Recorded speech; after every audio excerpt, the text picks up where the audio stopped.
वफाकी वज़ीर बहरी उमूर अली ज़ैदी ने ट्वीट किया है कि शरीफ ख़ानदान के कुछ लोग क्यों अपने कायद की ज़िंदगी से खेल रहे हैं। उन्होंने कहा कि ये बात समझ से बालातर है। क्या दौलत सेहत से ज़्यादा अहम है? नवाज शरीफ की हालत ख़राब है तो बॉन्ड जमा कराएं और उनको इलाज के लिए बाहर ले जाएं।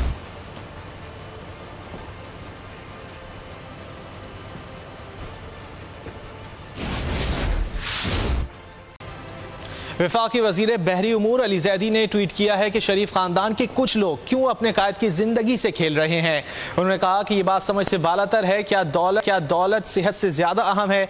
नवाज शरीफ की हालत ख़राब है तो बॉन्ड जमा कराएं और उनको इलाज के लिए बाहर ले जाएं।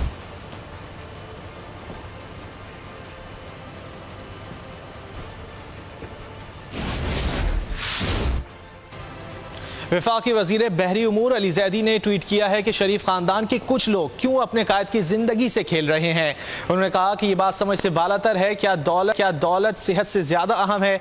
नवाज शरीफ की हालत ख़राब है तो बॉन्ड जमा कराएं और उनको इलाज के लिए बाहर ले जाएं।